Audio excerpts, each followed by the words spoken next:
anistia é o reencontro da nação consigo mesma. Os crimes de qualquer natureza praticados por motivação política. A liderança da Arena vota contrariamente, fechando a questão em torno contrário a essa emenda. Uma palavra tem dominado o debate público brasileiro: anistia. A anistia tem justamente este sentido, de conciliação para a renovação. Mas quantas vezes o país já esteve envolvido com essa pauta? Descubra agora a história da emblemática anistia de 1979 e de outras anistias já realizadas no Brasil desde o período colonial, passando pelo Império e, por fim, na República. Conheça os crimes cometidos e os nomes daqueles que já receberam o benefício da anistia e que hoje são figuras muito presentes na política e na elite artística nacional.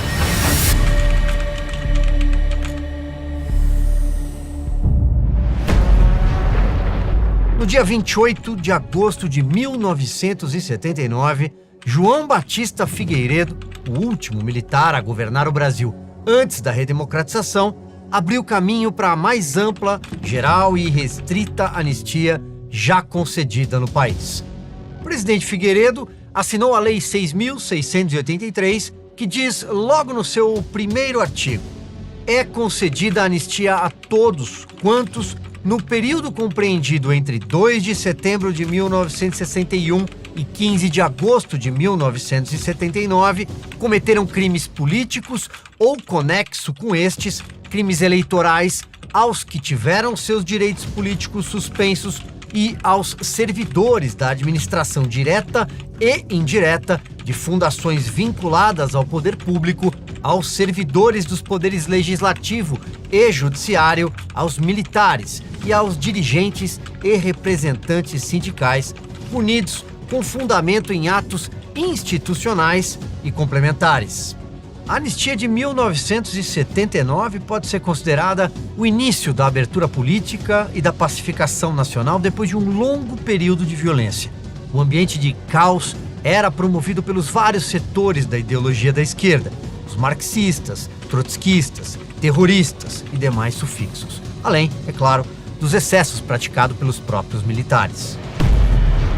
Era hora de parar com cartas-bombas explodindo na Ordem dos Advogados do Brasil, a OAB, em gabinetes, hotéis, na quadra da Escola de Samba Acadêmicos do Salgueiro, no Rio de Janeiro, e em bancas de jornais. Foi um período que deixou muitos mortos e sequelas que marcaram muitas vidas. Era hora de passar uma borracha, era hora do desfecho, era hora de perdoar para pacificar o país. O artigo 1º da lei concedeu o perdão a todos. Leia-se novamente todos. É importante destacar a palavra todos, porque essas 5 letras marcariam a história do Brasil.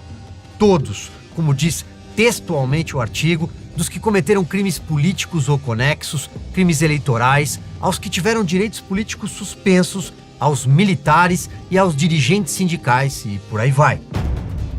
Um mês antes de entrar para a história, para que não restasse nenhuma dúvida do passo tomado rumo à pacificação do país, o presidente Figueiredo fez questão de frisar em uma carta enviada ao Congresso Nacional e assinada de próprio punho. Abre aspas. Este, senhores congressistas, o projeto de anistia que envio à consideração de vossas excelências na convicção de que praticam um ato significativo e profundo, o ato histórico de anistia, com a mesma serena confiança com que, na informalidade da vida cotidiana, estendo a mão a todos os brasileiros. Brasília, em 27 de junho de 1979, fecha aspas.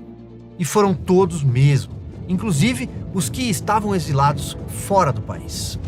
Não existe uma lista definitiva com todos os nomes dos que foram perdoados pela anistia, justamente pela envergadura da lei.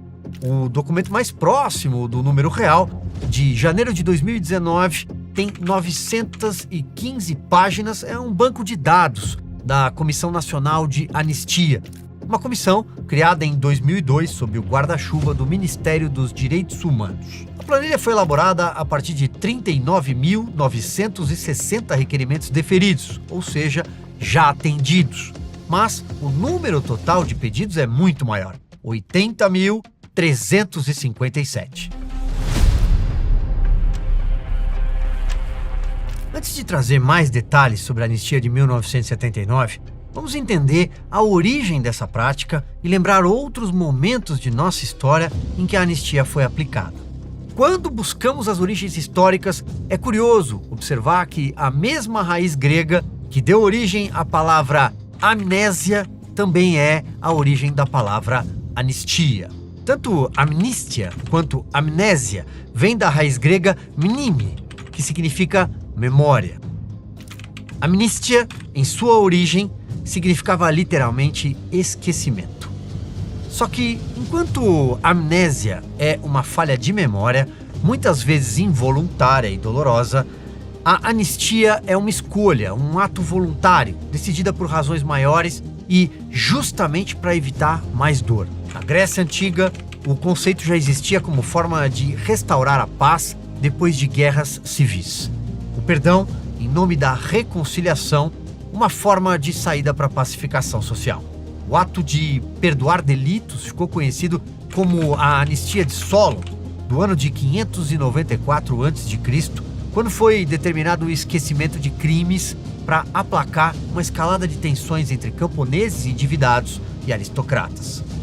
Solon foi um grande estadista e legislador grego e é considerado um dos pais fundadores da democracia ateniense. Processos similares de perdoar para pacificar já ocorreram em solo brasileiro. Ainda no período colonial, no final do século XVII, bandeirantes paulistas descobriram jazidas de ouro em áreas que pertencem hoje a Minas Gerais. A descoberta atraiu milhares de pessoas de outras partes da colônia e de Portugal. Esses forasteiros passaram a ser chamados emboabas, um termo pejorativo usado pelos paulistas. Em 1707, começaram confrontos armados entre os dois grupos. Até que, em 1709, a coroa portuguesa interveio para pacificar a região. Criou a Capitania de São Paulo e Minas de Ouro, separando a região das Minas da jurisdição dos paulistas e a deixando diretamente subordinada à coroa. Então, um novo governador foi nomeado com poderes para pacificar e reorganizar a região. Antônio de Albuquerque, o novo governador, de fato tomou medidas de reconciliação, como cessar as perseguições contra paulistas e emboabas sobreviventes.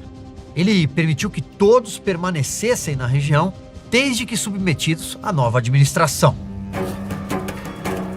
Já no período imperial, houve episódios como a Sabinada na Bahia, a Balaiada no Maranhão, a Revolta da Cabanagem, onde era a gigantesca província do Grão-Pará. A mais conhecida delas, a Inconfidência Mineira, em 1789. E a Revolução Farroupilha, no Rio Grande do Sul. Todos esses episódios históricos contaram com alguma forma de anistia para encerrar as tensões. Até mesmo conflitos externos, como a Guerra do Paraguai, exigiram uma anistia para lidar com os militares e escravizados que haviam participado da guerra. E assim, o Brasil o fez. Escravizados que lutaram pelo exército foram libertados e algumas punições a soldados, a voluntários desertores foram perdoadas. No começo do século XX, Getúlio Vargas fez a chamada Anistia Republicana após a Revolução de 1930. Foi concedida anistia a presos políticos e militares envolvidos em revoltas anteriores, como os tenentistas da década de 1920. O objetivo era unificar o país sob o novo regime varguista. Sempre há caminho para a paz na política. Magalhães Pinto, que foi governador de Minas Gerais e senador, resumiu assim: a política se move como nuvem. Você olha, está de um jeito. Você olha de novo, já mudou. Aliás, após o fim do Estado Novo, houve a anistia de 1945, concedida a presos políticos, exilados e militares punidos durante o regime autoritário, para ser possível a reabertura democrática e a convocação de eleições, encerrando o ciclo autoritário. Quando Getúlio Vargas assinou o decreto, em 18 de abril de 1945, beneficiou 563 pessoas. Todos estavam presos pelo Estado Novo. Está gostando desse conteúdo? Então conheça o streaming da Brasil Paralelo. Lá você encontra produções originais completas, filmes selecionados com análises e mais de 90 cursos exclusivos. Tudo feito de forma independente, sem dinheiro público. Toque no link e torne-se membro da Brasil Paralelo hoje mesmo. Alguns nomes desses anistiados são bem conhecidos e lembrados com frequência por militantes da esquerda. Por exemplo, Luiz Carlos Prestes era o secretário-geral do Partido Comunista Brasileiro.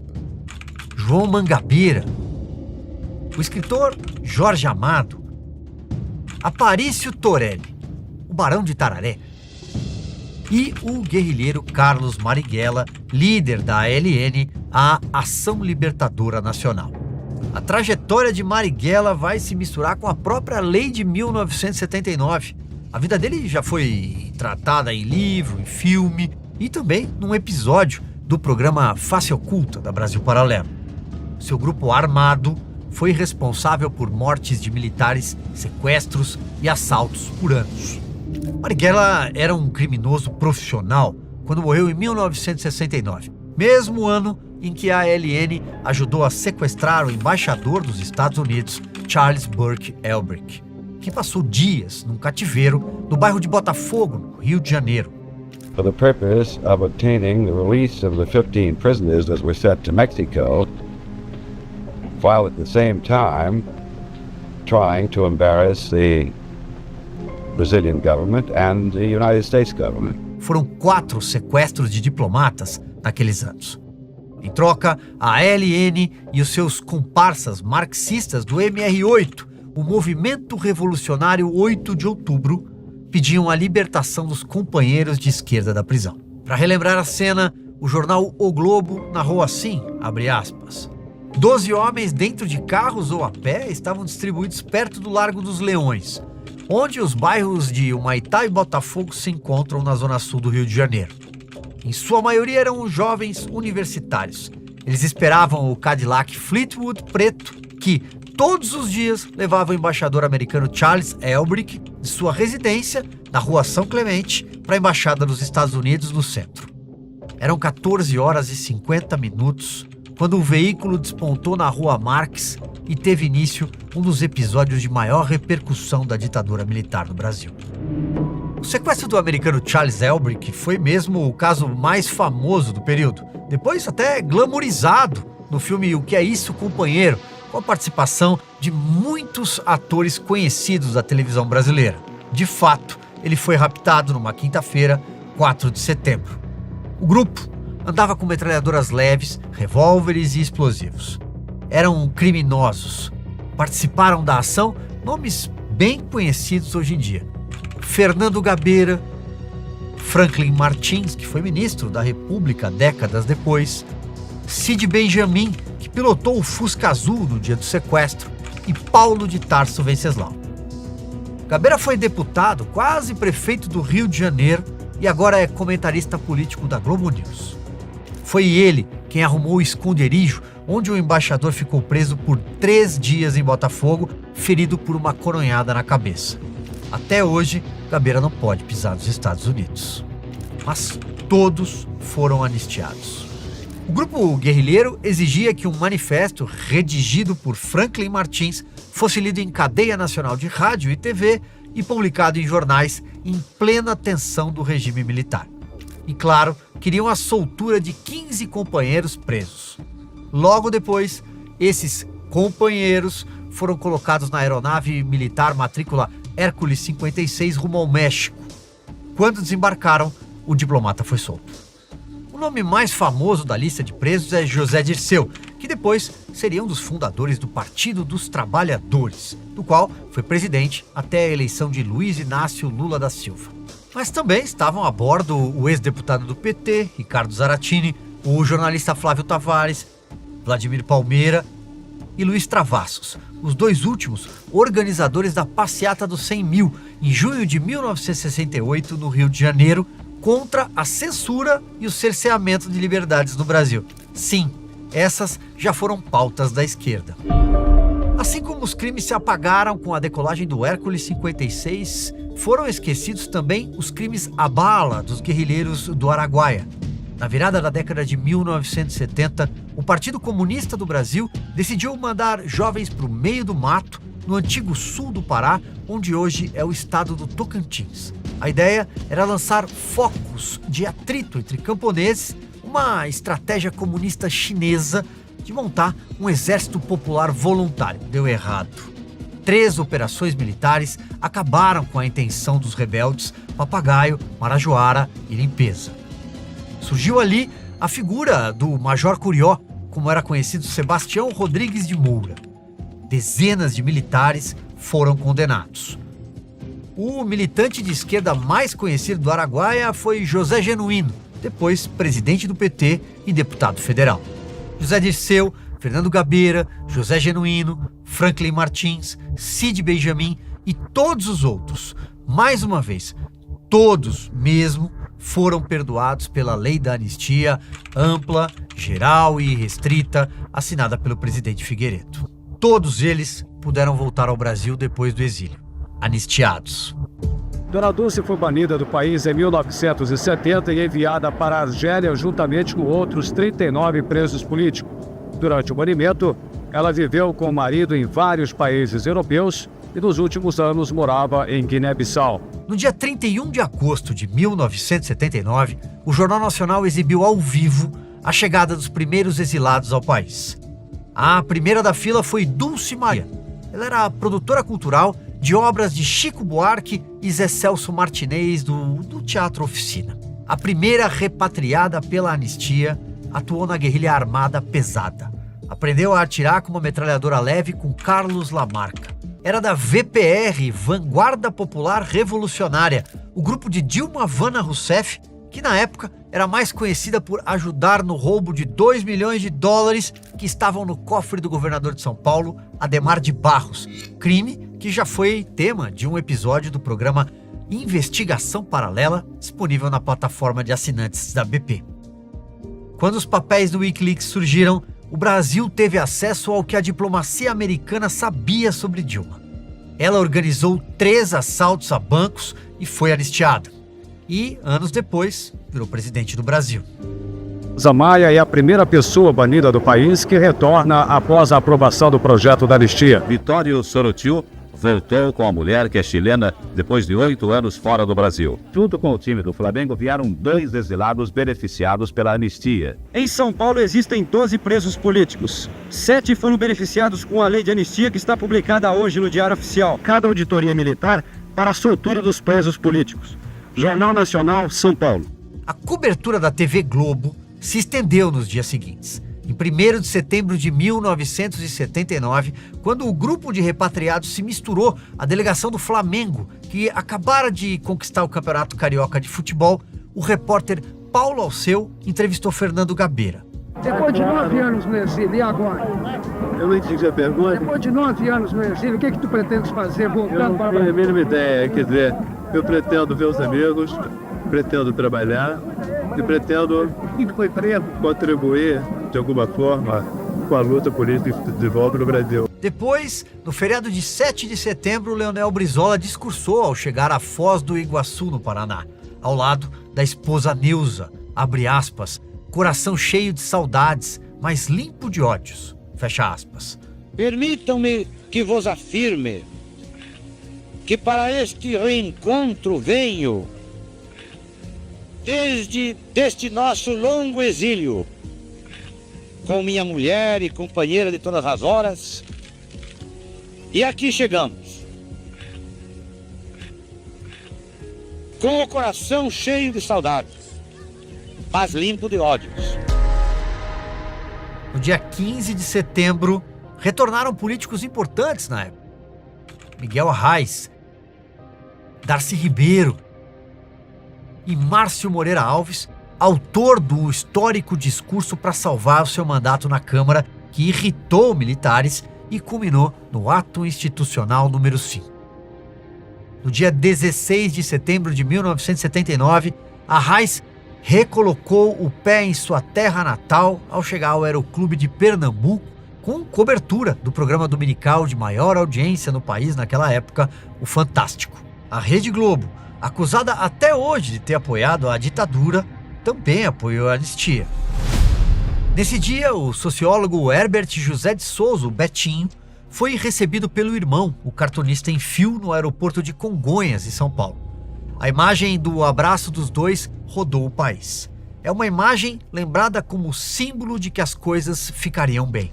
O que o país mais queria viria na sequência. A emenda Dante de Oliveira, as diretas já, a redemocratização. Importante lembrar que uma esquerda também surgiu, mas já não mais como uma ameaça política do comunismo, mas principalmente pela via cultural. O cantor Caetano Veloso, por exemplo, foi anistiado. Em 1968, produziu uma canção chamada Che. A Polícia Federal do regime não gostou. Era socialista. Che se referia a Ernesto Che Guevara, o argentino subversivo e um dos líderes da Revolução Cubana. Na época, um jornalista chamado Randall Juliano acusou Caetano e Gil de falsa paródia do hino nacional, imitando a canção Tropicalia. Assim, são feitas narrativas. O jornal espanhol El País conta essa história com detalhes. O jornal diz que havia, naquela investigação, um esforço em se conseguir algo que incriminasse Caetano entre as muitas, abre aspas, infrutíferas tentativas, fecha aspas. Foram enviados ofícios às direções dos jornais O Globo e Correio da Manhã, exigindo arquivos de 1968 para averiguação. Os jornais mandaram. O DOPS, Departamento de Ordem Política e Social, usava a criatividade para produzir um dossiê com, abre aspas, o que constasse sobre Caetano. Buscavam informações sobre um grupo que publicava um jornal chamado O Sol, que reunia personalidades como Zueni Ventura, Marta Alencar e Ana Arruda Calato. O DOPS estava alvoroçado e temeroso que a canção chamada Alegria, Alegria virasse um hino contra a ditadura. O que tinha de mais nesses versos? Caminhando contra o vento, sem lenço, sem documento. No sol de quase dezembro, eu vou. O relatório contra Caetano, conforme documentado pelo DOPS, contudo, é firme na sua conclusão, abre aspas. Com este nome, Caetano Emanuel Viana Teles Veloso, nada consta. Entretanto, aqui figura fichado um elemento com o nome Caetano Veloso, fecha aspas. Com essa espécie de certidão positiva, Caetano foi preso junto com Gilberto Gil por 54 dias, depois soltos, numa quarta-feira de cinzas em 1969. Saíram do país 4 meses depois. Todos foram anistiados em 1979, inclusive mais de 4.500 integrantes das Forças Armadas acusados de excessos e crimes de tortura.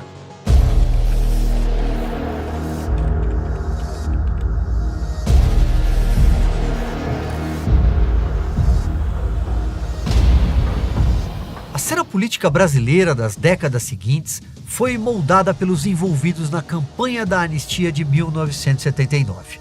Aliás, o próprio movimento nasceu dentro de um partido político. A tentativa de avançar com um indulto nos moldes de uma anistia começou em 1972, conduzida pelo MDB, que fazia oposição à Arena, partido que dava sustentação ao governo. O Comitê Brasileiro pela Anistia só foi criado em 1978, quando a pressão cresceu dentro e fora do país. Naquela época, o líder sindical Luiz Inácio Lula da Silva circulava pelo ABC paulista com panfletos à mão, vestindo uma camiseta branca, suada, que levava os dizeres "Anistia já". Lula organizava greves nas fábricas preparadas em mesas de metal nos botecos da Vila Euclides e em São Bernardo do Campo, sede do Sindicato dos Metalúrgicos. Alguns colegas anotavam o que ele dizia e elaboravam panfletos que chegavam até os funcionários da Mercedes-Benz, Volkswagen, da Scania, escondidos nas meias. Era comum usar o tradicional meião de futebol, com a desculpa que fazia muito frio no ABC Paulista às 6 horas da manhã ou tinha uma pelada depois do expediente. Mensagens também eram escritas nas paredes internas dos banheiros das montadoras de carros e caminhões. Mas o que Lula buscava, afinal? Ele queria a anistia para poder fundar o Partido dos Trabalhadores. Foi por força da anistia de 1979 que o Partido dos Trabalhadores surgiu em fevereiro de 1980, no pátio do Colégio Sion, no bairro de Genópolis, na capital paulista. O PT só aconteceu porque o presidente João Batista Figueiredo assinou a Lei 6.683, a Lei da Anistia. O PT sempre foi uma bagunça, comandado por Lula, que promovia greves em série em São Paulo. Mas tinha também um grupo de intelectuais, o pessoal do chão de fábrica, as pastorais da Igreja Católica, que depois pregariam a teologia da libertação. Enfim, o PT nasceu dessa confusão, mas jamais seria possível sem a anistia.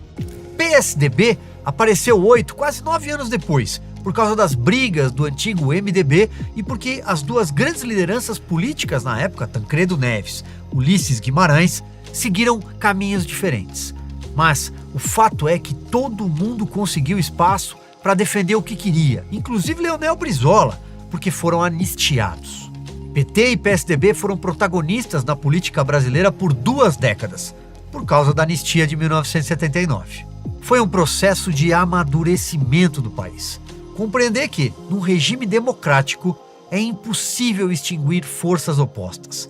É possível, sim, conviver dentro do jogo político graças ao que veio depois, a Constituição de 1988. Ela é cheia de problemas, tem mais de 130 remendos, mas está lá, no artigo 2º, abre aspas. São poderes da União, independentes e harmônicos entre si, o Legislativo, o Executivo e o Judiciário, fecha aspas. Todos do mesmo tamanho, porque no final somos todos do mesmo tamanho perante a lei. A Lei 6.683 mudou o Brasil, sobretudo porque abriu possibilidades de convívio. Um dos trechos que o presidente João Batista Figueiredo rabiscou a caneta azul quando o documento chegou à sua mesa, segundo os arquivos da Biblioteca do Senado da República, diz assim, abre aspas, a anistia reabre o campo de ação política, reúne e congrega para a construção do futuro, vem na hora certa, fecha aspas. Reconstruir uma democracia não é tarefa simples, mas já foi muito mais difícil num tempo em que havia menos liberdade, portanto, a chance era menor de dar certo. O importante é que o Brasil sabe o caminho, são trilhos antigos. Esse caminho, para resolver conflitos aparentemente irreconciliáveis, sempre foi a anistia, perdoar para pacificar e assim recomeçar.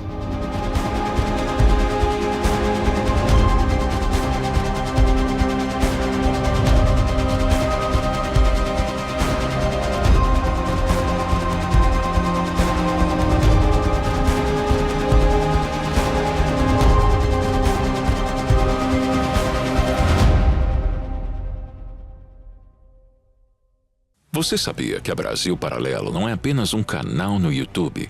A Brasil Paralelo tem um streaming completo, com produções originais que você não encontra em nenhum outro lugar.